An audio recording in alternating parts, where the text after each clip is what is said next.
আমাদের ছোট নদী। এরপরে আসি কি আমাদের ছোট নদী। আমাদের ছোট নদী লিখেছেন কে বলতো? রবীন্দ্রনাথ ঠাকুর। তো প্রথম কাজ হবে তোমাদের এই কবিতাটা ভালোভাবে মুখস্থ করে ফেলা, ঠিক আছে?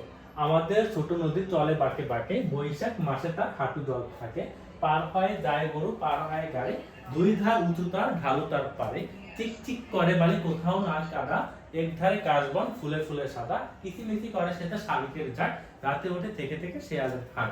অংশ বিশেষ মানে হচ্ছে সংক্ষিপ্ত, এই কবিতাটা হচ্ছে সংক্ষেপে করা হয়েছে, ঠিক আছে? এই কবিতাটা সংক্ষেপে দেওয়া হয়েছে, মানে এটা আরো অনেক বড়, এই বড় কবিতা কিছু অংশ এখানে দেওয়া হয়েছে আর কি। তো আমাদের ছোট নদী লিখেছেন কে? রবীন্দ্রনাথ ঠাকুর। আচ্ছা, রবীন্দ্রনাথ ঠাকুর কত সালে জন্মগ্রহণ করতে বলো তো? 1861 সালে। কত সালে জন্মগ্রহণ করেছে? 1861 সালে। মৃত্যুবরণ করছে কত সালে? 1941 সালে, ঠিক আছে? মৃত্যুবরণ করছে কত সালে? 1941 সালে। আচ্ছা, এখন হচ্ছে আমরা যদি তার বাংলা সাল বের করতে যাই তাহলে কিভাবে বের করবো বলতো? এটার থেকে হচ্ছে 993 মাইনাস করে ফেলবো, সরি 593 মাইনাস করে ফেলবো।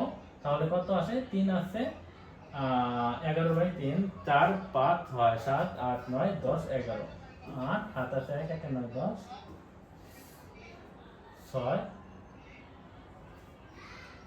7 আছে 1 1 আর 5 6। 1368 সালে, খ্রিস্টাব্দ সালে। তাহলে বাংলা কত সালে হচ্ছে রবীন্দ্রনাথ ঠাকুর হচ্ছে মৃত্যুবরণ করে? 1368 সালে। আর বাংলা, সরি,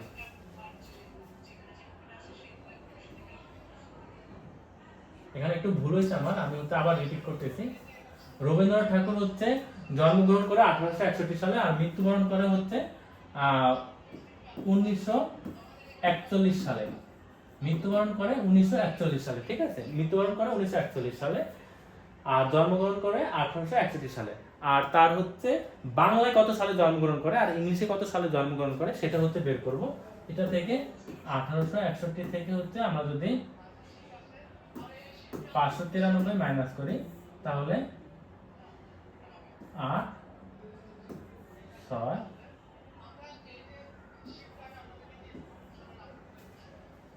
1268 সালে সে হচ্ছে বাংলা 1268 সালে জন্মগ্রহণ করে।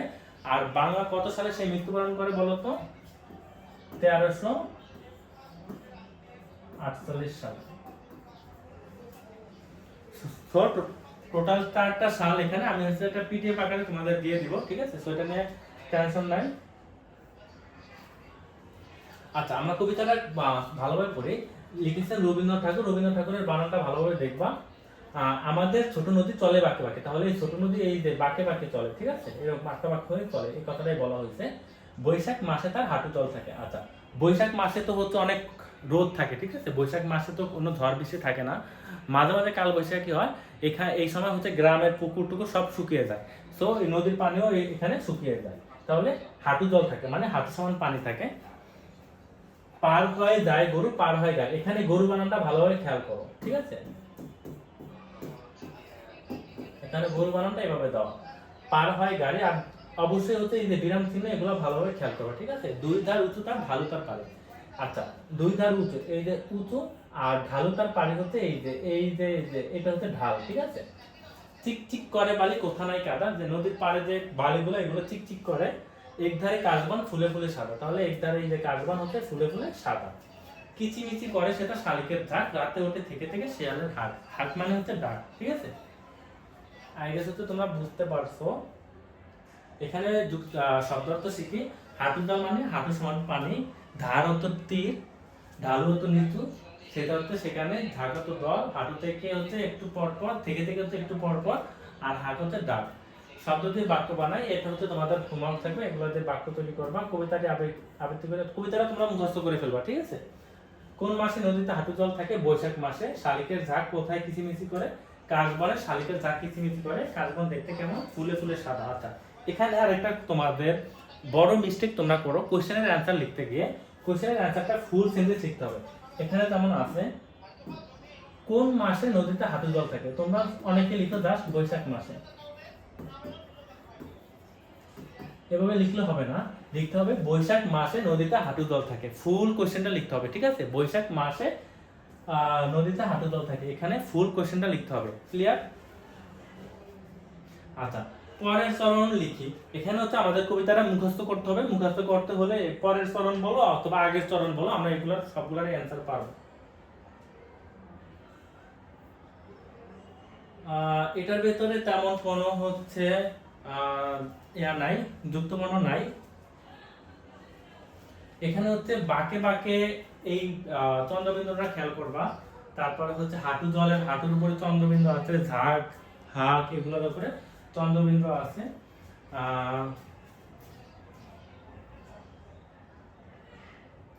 এছাড়া আর হচ্ছে তেমন কিছু নাই।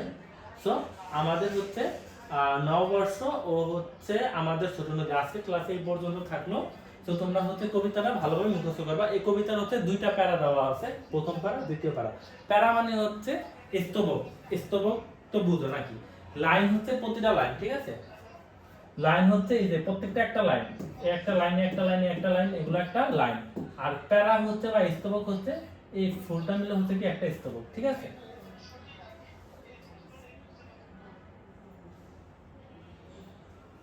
সো এই কবিতার ভিতর থেকে কোশ্চেন থাকতে পারে তোমাদের, যেমন বালি কেমন, তারপর হচ্ছে শালিকের ঝাঁক কেমন কেমনে ডাকে, চিকচিক করে ডাকে, কিচিমিচি করে ডাকে, এভাবে হচ্ছে দিতে পারো।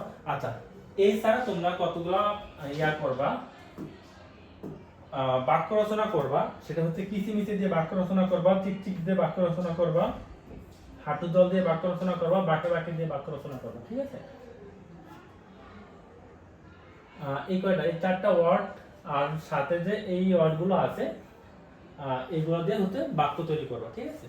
এই ওয়ার্ডগুলো হচ্ছে তোমাদের অ্যাডমিশন টেস্টের জন্য অনেক বেশি ইম্পর্টেন্ট। সো এই পর্যন্ত থাকলো, নেক্সট ক্লাসে আশা করি আমাদের দেখা হবে, ঠিক আছে? আল্লাহ হাফেজ। 20 মিনিটে